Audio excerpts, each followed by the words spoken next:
They've been performing country music to fans of all ages for decades. And even though they're getting a little older now, don't look for the Stoneman sisters to slow down anytime soon.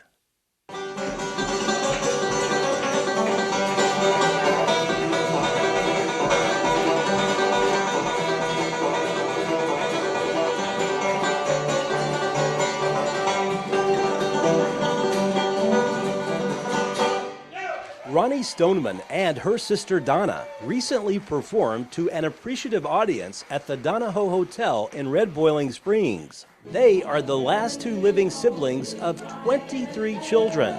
I had the chance to sit down with the two ladies before their concert, and we talked about their famous father, their family of talented musicians, Roni's years on the very popular TV show Hee Haw.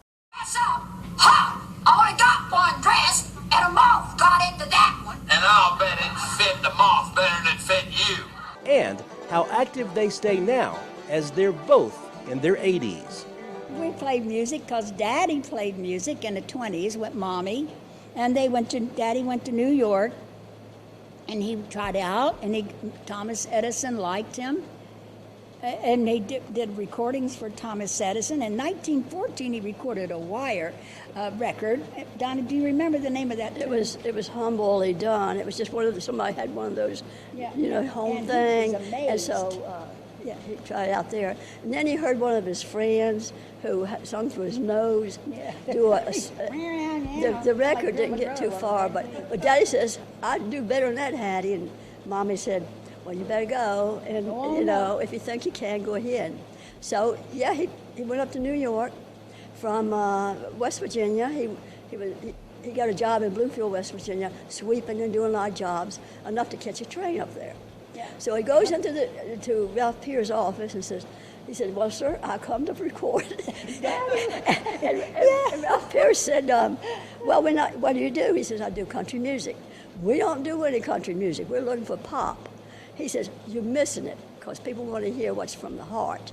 So they gave him a chance, put him up by himself, singing the Sinking of the Titanic, song that he wrote. It was there when that great ship went down, above in my little children lost their lives. It was there when that great ship went down. It sold $1 million.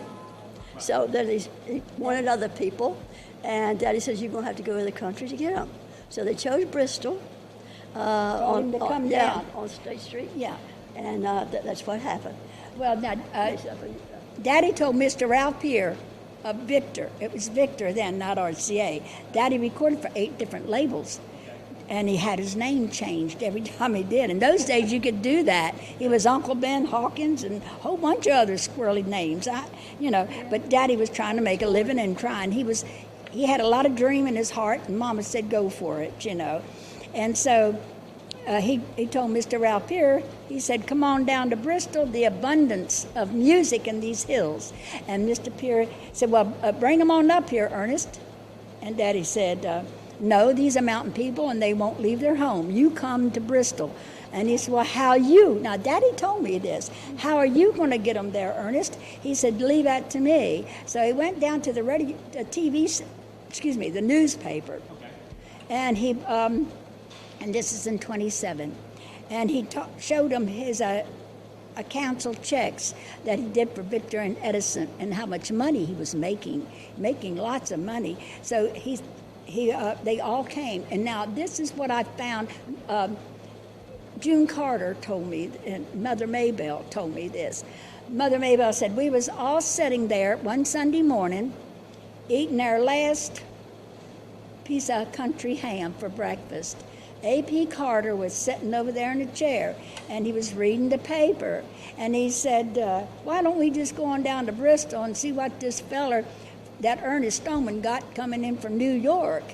And he said, Mother Maybelle, not Maybelle, but Sarah, Sarah and Mother Maybelle. Sarah and Mother Maybelle, but Sarah was the mother, and she said, well, we'll never make the money that man has made or making on recordings.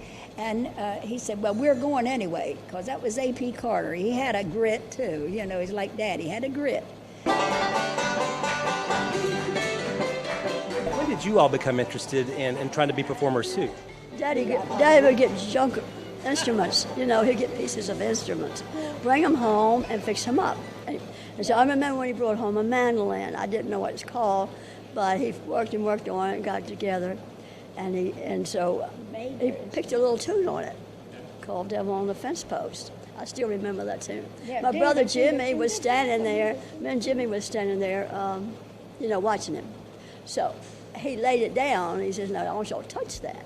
And he left the house, so me and Jimmy got a hold of it. Yeah, y'all fought over it. And we both learned it. I learned it after Jimmy got a hold of it. The boys always had first choice of everything. I know, they always so got they the get instruments. They get the instruments, and we had to wait till they put them down. Yeah. So anyway, I learned to play the mandolin that way. Yeah, and Donna lost her first mandolin Daddy made. Tell them that story, Donna. It is so cool. Yeah, we were doing a schoolhouse, and my first time out, and I was so excited. When you have a bunch of children, you just took love. You just took love for granted, see. And you wasn't given all come here, baby, like they do today.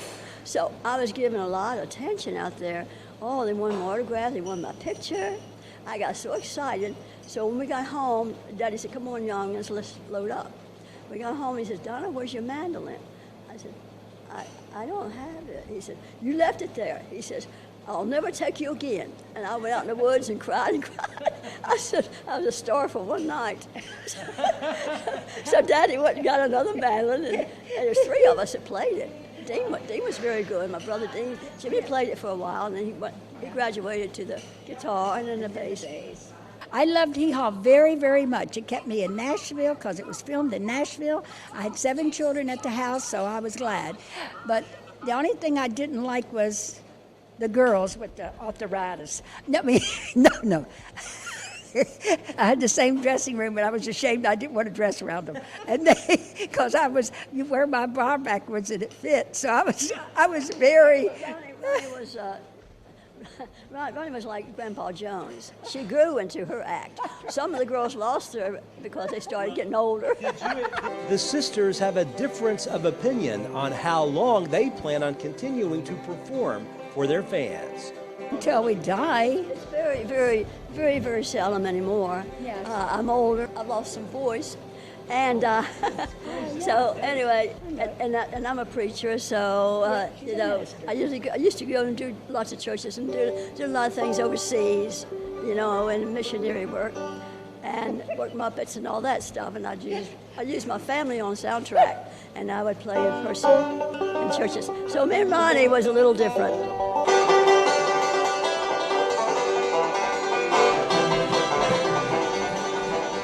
Ronnie is now 80 and Donna is 84, but they continue to perform with a youthful exuberance, a testament to their upbringing and their love for music. Reporting in Red Boiling Springs, Barry Hyatt, NCTV.